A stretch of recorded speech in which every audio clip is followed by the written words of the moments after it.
I'd like you to take a ride down the river of time with me and listen to some stories from those who worked to get us to today.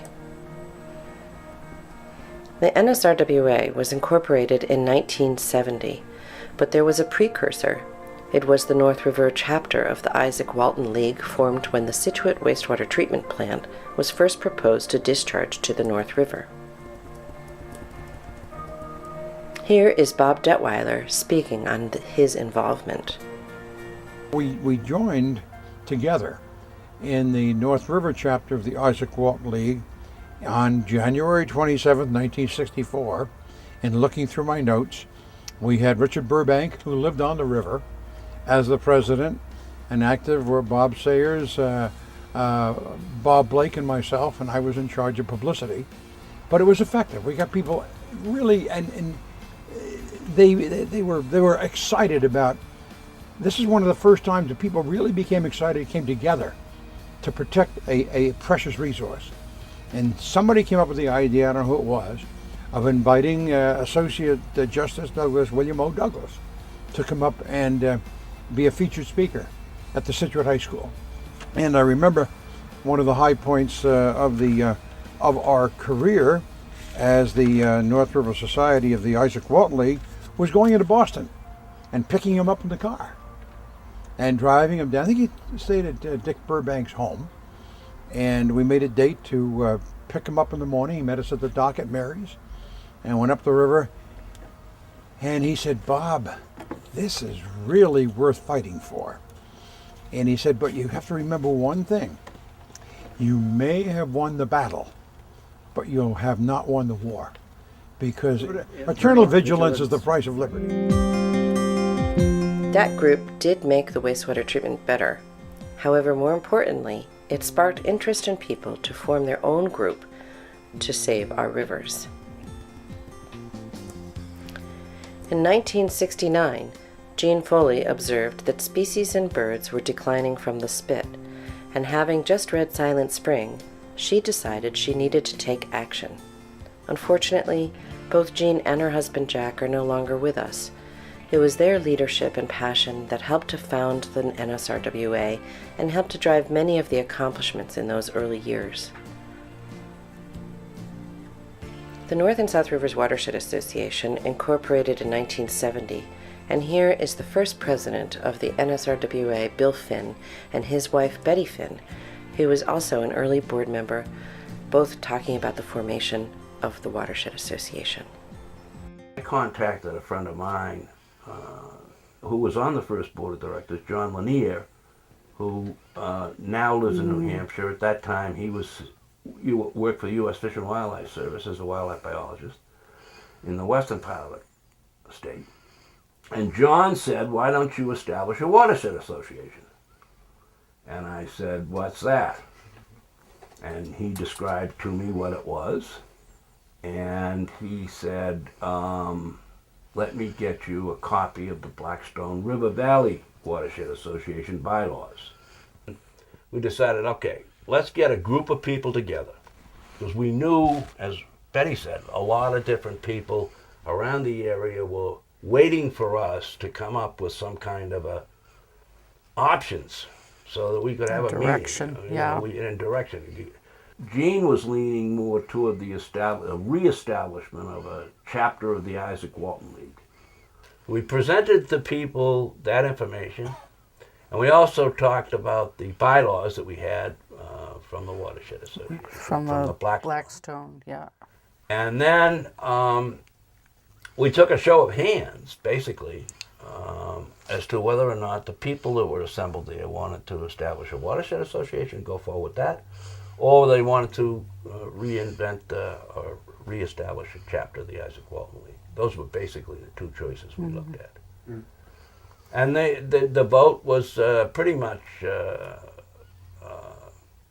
well in favor of the Watershed Association after people understood what it was we were trying to accomplish. Two major accomplishments in the early years were the National Park Service's National Natural Landmark designation and the designation of the North River as the state's first scenic protected river. In particular, the Scenic Protected Order has allowed the river to remain looking pretty much as it did when that order was enacted in 1978. Here is Betty Finn recollecting how that order was put in place. I know Gene was busy with the Scenic Rivers Act. Gene and Jack Foley were influential in bringing together the developers and the environmentalists of, I'd say, the watershed people, to give it a broader focus. She would have brunches and little cocktail parties, and you'd actually go and discuss these same issues with builders, and you'd talk to them personally, and it was a very good thing, rather than just shouting down, the idea of someone not seeing your point of view. You got to meet them up personally. The two designations, the people of the watershed at that point took a breather. Remember, this was an all-volunteer effort that had just taken them the better part of a decade. But in 1985, there was renewed interest in getting the watershed active again, and here is Pa Coolidge recounting how that came about. Well, Percival was very conscientious and served for many years as treasurer of Watershed. But his big boost was to convene the meeting, the very famous meeting in 1985, which really straightened our act. And his wife and he summoned this meeting in their own house, and we all came and unexpectedly found that we had been nominated to positions. And why were people getting together at cocktail parties and being co-opted into becoming board members? Well, it was due to concerns about that pesky Scituate wastewater treatment plant was polluting the river more than 20 years after the Isaac Walton League had originally raised alarm bells about it. But there was also just interest in raising the bar for the rivers and making an organization that could be sustained over time to not only protect when there were immediate threats, but to proactively restore water quality and raise awareness about the watershed and its rivers for the long term. And for that, we have many people to thank, but I want to particularly thank Damon Reed, who became president at that time, and later Herb and Pauline Emelson. It was with their considerable support that the next phase of the organization unfolded and helped the organization become the professional one that you see today, started in the early 1990s. In 1988, the NSRWA hosted its first River Cleanup Day. Here is Dan Jones recounting his story on the genesis of that now annual event. Yeah, I got started when we first moved here. Spent a little bit of time trying to find who was doing things for the river, and I kind of got in the habit back then, either canoeing or kayaking, spending a lot of time picking up cans, bottles, and stuff that got thrown in the river. And I went to a meeting that the Watershed had about, I think it was about salmon run that was on the river, and asked if they ever did anything like a cleanup day. And Damon Reed, who was the president at the time, said no, but we'd be happy to have you volunteer to run one. So that was my, jumping in to help out with stuff with the river. I think you can see a theme here with the volunteering for things. In 1989, things heated up again with the Scituate wastewater treatment plant. This thing just won't go away. The NSRWA launched a campaign entitled Plug the Pipe. I still have plenty of bumper stickers, by the way, just in case they ever screw up again. Here is Gary Thomas recounting the infamous finding of said pipe. And we were convinced that there must have been some way that they diverted these flows into the river during high storm events that was discharging pollutants into the North River. Well, we couldn't find it. And my good friend Damon Reed got a phone call one day from a person who would not identify himself, that we affectionately referred to as Deep Throat. This person said, look, I can't tell you how I know it, I can't tell you why I know it, but there's a valve over in that treatment plant that they use to divert flows through the plant and bypass the plant and just discharge partially treated sewage into the river. And if you go down into the northeast corner of the parking lot and you look for a little path in the reeds, you'll find a red gate valve. And Damon Reed and I, sure enough, we went in there and found this valve in the ground. And we brought a reporter with us from a local newspaper and followed the pipe and found the discharge pipe from the Scituate sewage treatment plant where they discharge excess flows into the Herring River. The premise of our Riverwatch citizen monitoring, which is ongoing today, is twofold: to get data on the condition of our rivers and to train citizens in stewardship of them. Here is Dan again talking about the enthusiasm people have for getting out on the rivers and testing them. When I first volunteered and then eventually got hired as a part-time director for the association, one of the first things that we did was get involved with the state's Adopt a Stream program, and that was one of those times where you really saw how everybody was so interested in trying to help the river, and they just needed a focus. We got it not advertised so much as we just got the word out through the newspapers about what the Watershed was doing. And the first meeting we had with the people from, I think it was Fisheries and Wildlife at the Norwell Library, we had 75 people show up that wanted to be trained to volunteer to do water quality testing and to look at what was on the river. In 1990, we also held our first Great River Race.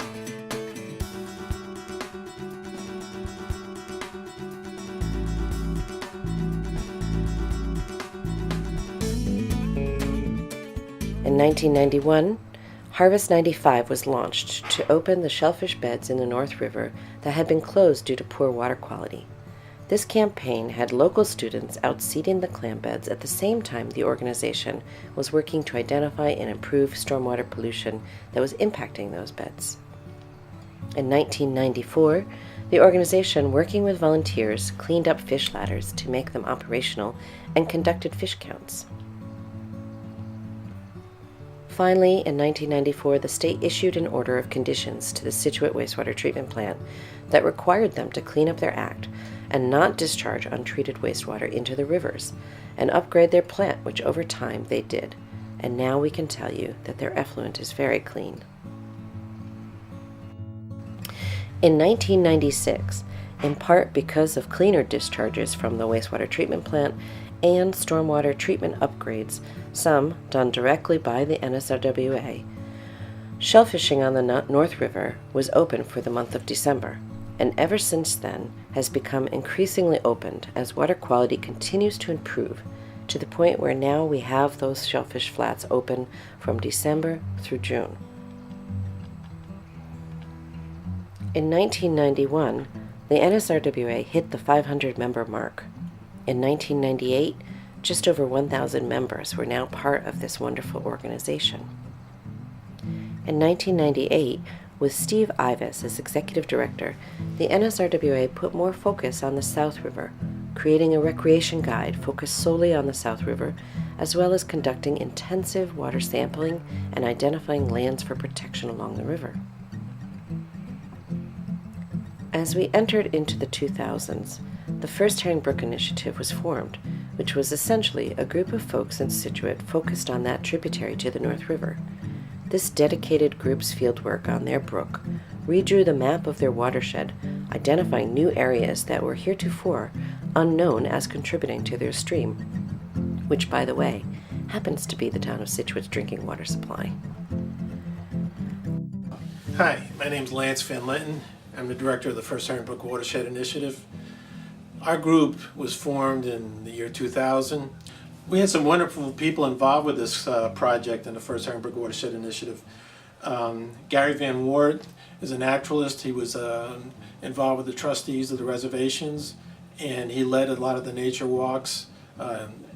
Andy Walsh is a wetland botanist, and he led some of the nature walks and was very helpful with the surveys. We had people like Samantha Woods, of course, you know, the executive director of the South Rivers Watershed Association. She was on a steering committee, as well as Bill Stanton, who preceded her on that group.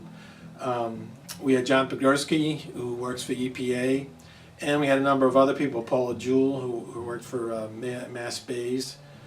After the project was finished, it took about 3 years, we created a report. So this report, which is available on a website, fhbwi.org, includes lots of information and pictures about the watershed. The blue dots show the different survey points in the watershed, and we include information about assets, problems, and recommendations. After their initial report on the brook, members of this group have continued to stay active. Since 2003, this group has religiously measured stream flow in their brook and helped to identify that the lack of stream flow from water withdrawal was impacting the stream and was a major cause of habitat loss in that stream.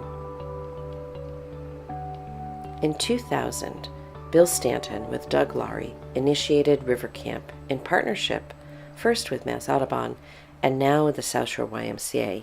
This summer program has led to over 500 children being introduced to the sport of kayaking and the natural resources and threats in our watershed. One of the organization's most thoughtful actions was to help pass the Community Preservation Act in our towns. In 2001 and 2002, the organization worked to ensure early adoption in our communities in order to provide funding for open space acquisitions.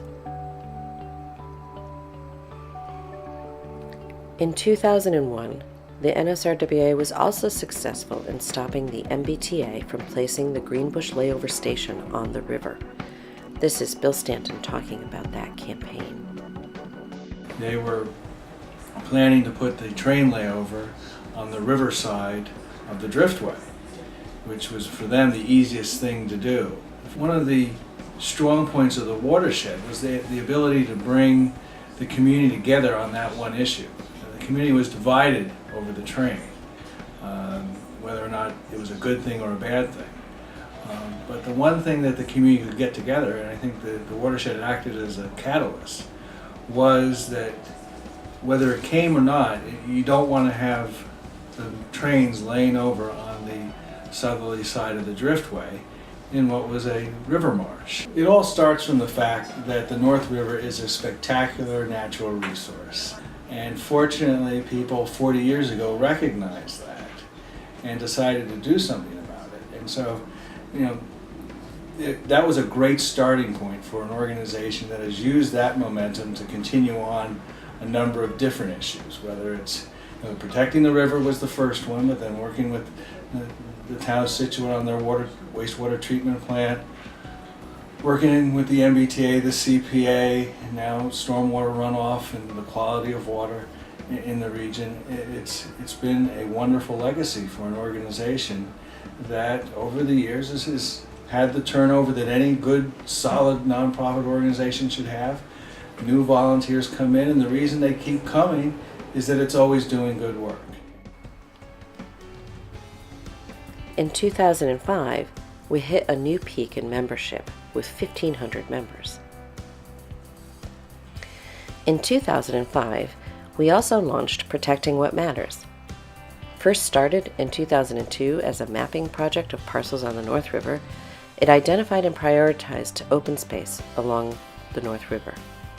The project then became a partnership between the NSRWA and the Wildlands Trust, with funding from the Sheehan Family Foundation, to pursue negotiation with towns and landowners to protect lands critical not only to the North River but the entire watershed.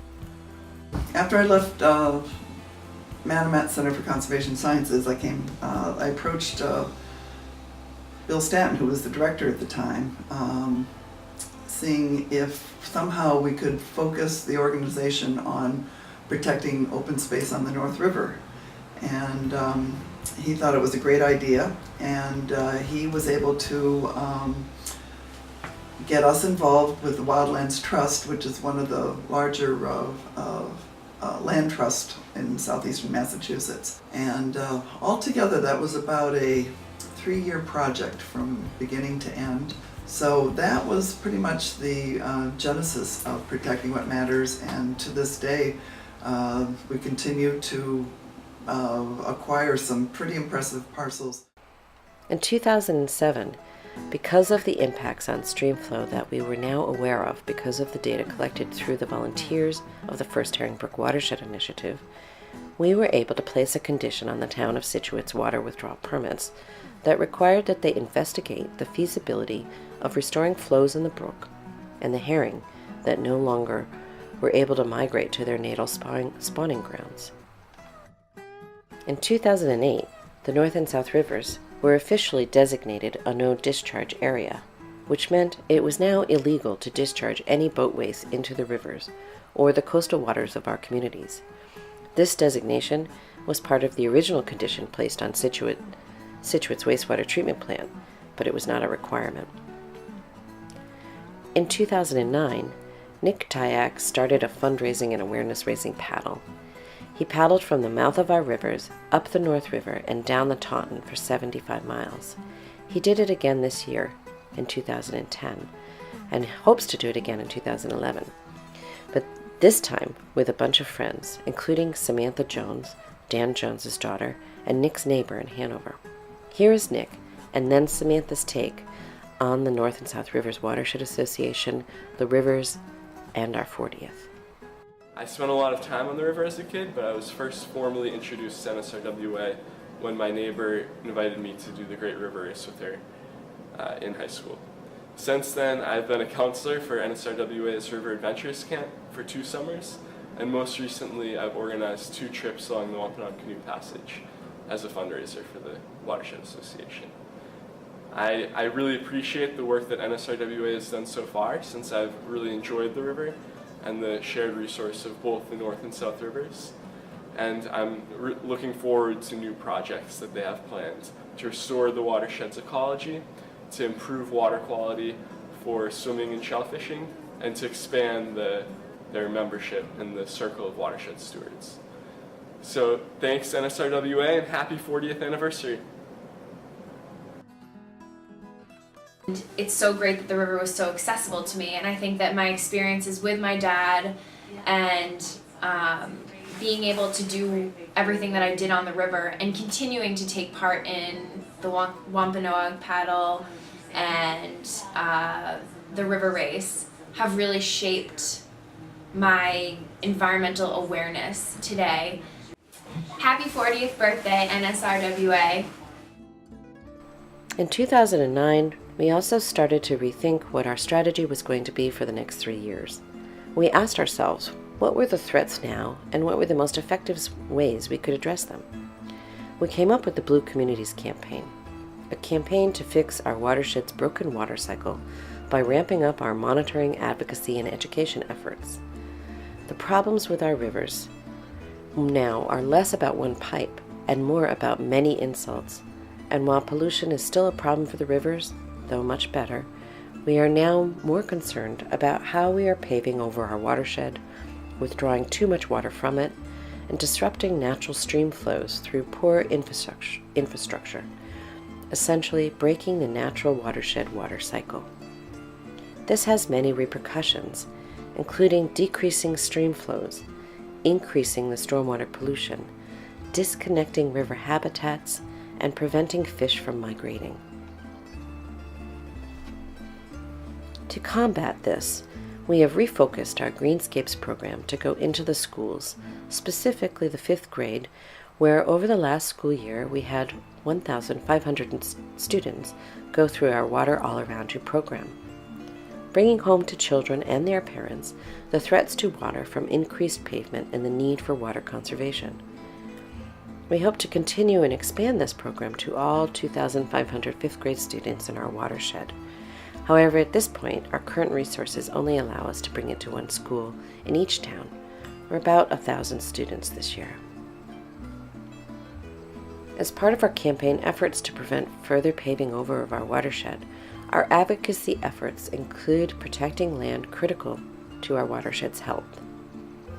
In 2010, this past year, we were successful in getting our members to support funding for the South River Park in Marshfield, which we hope will be the beginning of a longer-term project to have a walking path along a greenway on the South River that will connect with other existing and future open space.